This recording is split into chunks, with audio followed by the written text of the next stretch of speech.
And we're back with the fifth and the final segment of the GSMC Sports Podcast presented by the GSMC Sports Network.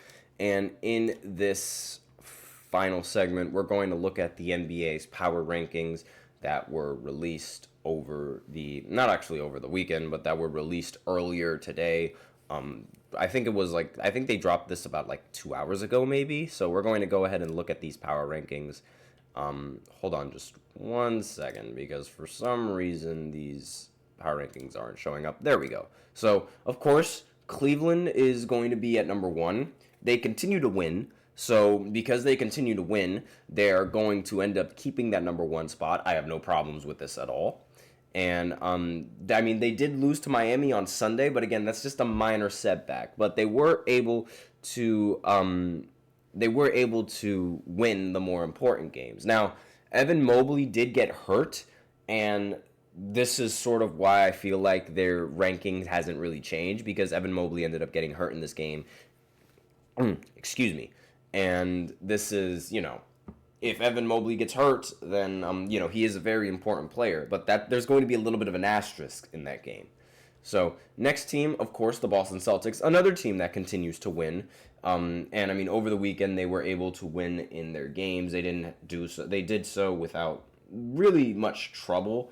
And, actually, they ended up losing to the Grizzlies over the weekend. So, that's just... But the game that I was really referring to was the game against the Bucks, where they ended up winning. I was unable to watch that game against the Grizzlies, but... Regardless, this team, they're just that good of a team. They're the Boston Celtics, and putting them at anywhere that isn't at number 2 or number 3 would be blasphemous, regardless of their outcomes. Now, the Thunder, this is good. I was expecting the Thunder to make a jump after these last few wins, and I really have no problem with the Thunder being ranked at number 3. They should be ranked at number 3. They should stay at number 3. They are, without a doubt, one of the best teams in the NBA, and one of the very few contenders that actually deserve that title. I think that the Celtics, the Cavs, and the Thunder, they're by far the clear-cut favorite contenders in the NBA right now. The Dallas Mavericks, they move all the way up from 5 to 4, which I guess makes sense given how ridiculous Luka Doncic has been in a lot of these games, and the fact that they're actually able to, they're able to win a lot of these games. Like, they've been on an upward track so far. So I don't really see a problem with the Dallas Mavericks being ranked this high. They're 4th in the Western Conference right now, and they ended up winning their last 4 games in the month of December. And, they've continued their win streak since November 25th. The one time where they did lose was earlier that day, November 24th, when they ended up losing to the Miami Heat. But in the span between the 16th of November and now, they've only lost 1 game, which is very, very impressive. So that alone deserves them to be in, that gives them the spot. And... excuse me.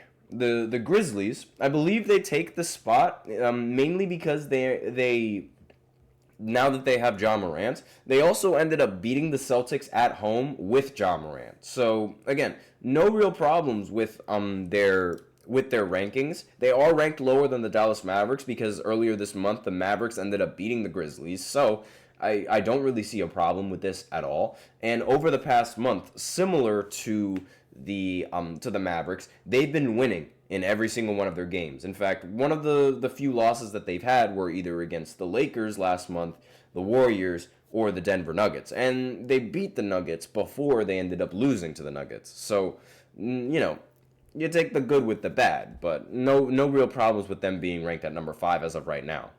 Now, Golden State, I do have a problem with them being ranked at number 6. I do not think they are a legitimate team. I think that most of these wins that they're getting are fluke wins. And, this last matchup against the Timberwolves, that was embarrassing by Rudy Gobert. And now, Steph Curry and Buddy Hield, they played phenomenal in that game.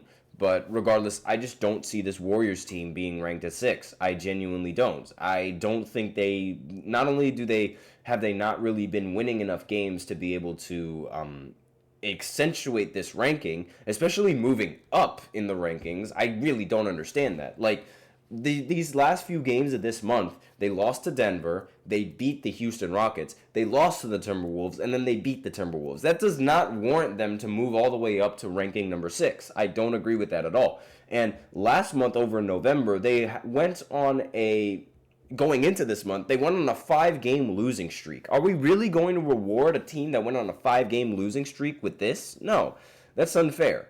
Houston dropping all the way down and getting ranked lower than Golden State is also a little bit unfair. Now, I understand that Houston hasn't been able to beat Golden State since James Harden and Russell Westbrook were on the roster, but this team is still a very competent team. I don't agree with the fact that they're ranked lower than the Golden State Warriors. I really just don't. The Knicks moving up to 8, that makes a lot more sense. Now it seems like the Knicks are getting into a little bit more of a groove and actually getting their chemistry down, so I have no problem with this ranking either. The Orlando Magic moving a little bit downwards. I mean, you know, again, they're not a very good team without let me rephrase that. They're not as good of a team as they are without Paolo Banchero. But they are a very surprising team. And I will say that I did not expect them to still have a very positive record without having Paolo Banchero. Franz Wagner has been phenomenal in a lot of these games, and he might be in the argument for being an all-star player this year. We never know.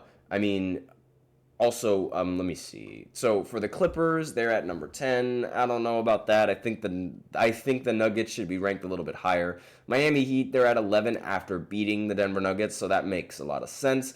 Timberwolves moving all the way up from 16 to 12. I think I'd rather them be at 16. I don't know. I don't really see them being there. I really don't. Now, the Nuggets being ranked at number 13 is a little bit unfortunate, especially for Nikola Jokic. Now, listen to these numbers.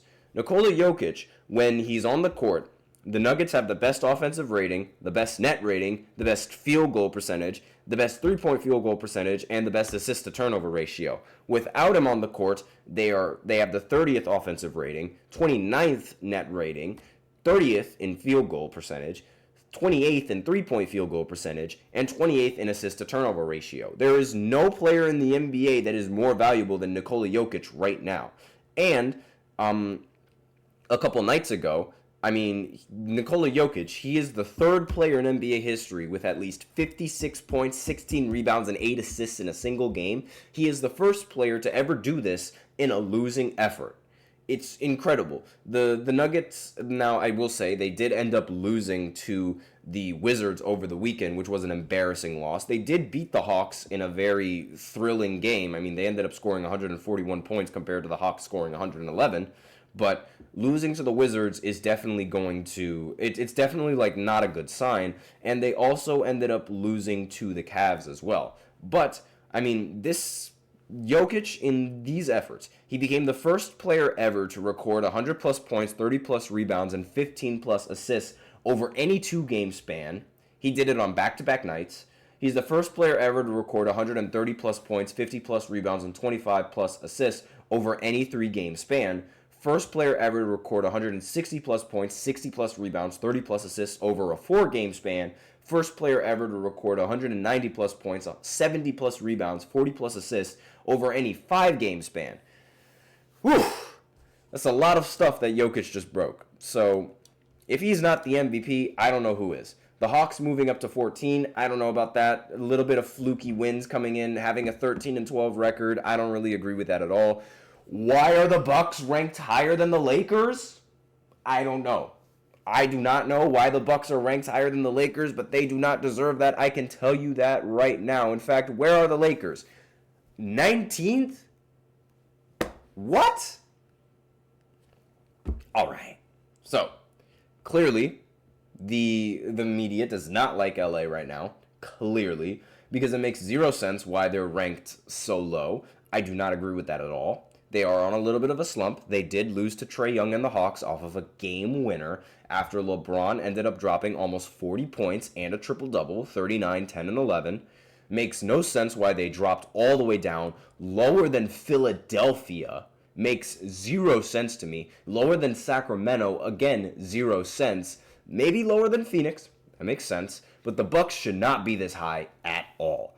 And the Hawks, they should also not be this high at all. Like, seriously, 12 and 13, 7 and 15. They're ranked higher than 13 and 11. This is so far the worst power rankings list I've ever seen. So far, the Spurs ranked at 20th. That's also a little bit unfair. Now, the Bulls, that makes a little bit of sense, moving up a little bit. The Nets moving down, that makes a little bit more sense. The Pistons moving up, that also makes sense. The Raptors makes a little bit of sense. The Pacers moving all the way down, that also makes sense. They've been way less than mediocre. Charlotte moving up, I guess. Utah, I guess. Portland, again, I don't know about Portland. And then these two teams are by far the worst teams in the NBA. So it makes a little bit of sense. But again, so far, probably the worst power rankings list I've ever seen. Anthony's in the chat. How's it going?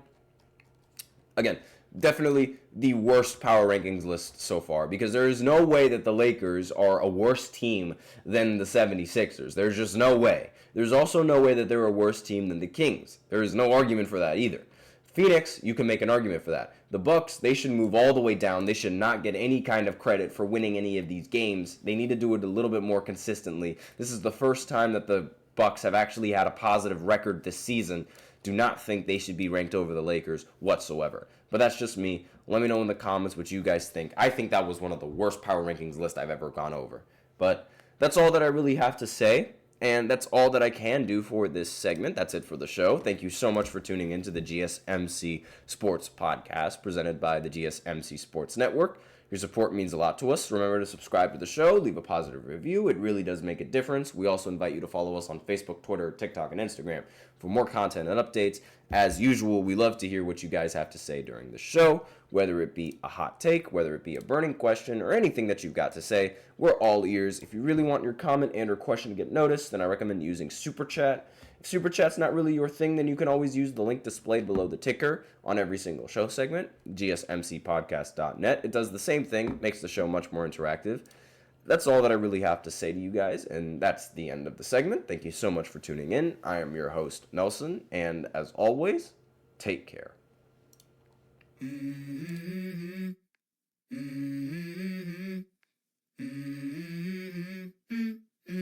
Let's go. I wake up to a little bit of drool on my pillow, feel like it's gonna be a bad day. Yeah, I'm tired of shit, and the coffee ain't hit yet, damn, ain't that great. I don't wanna go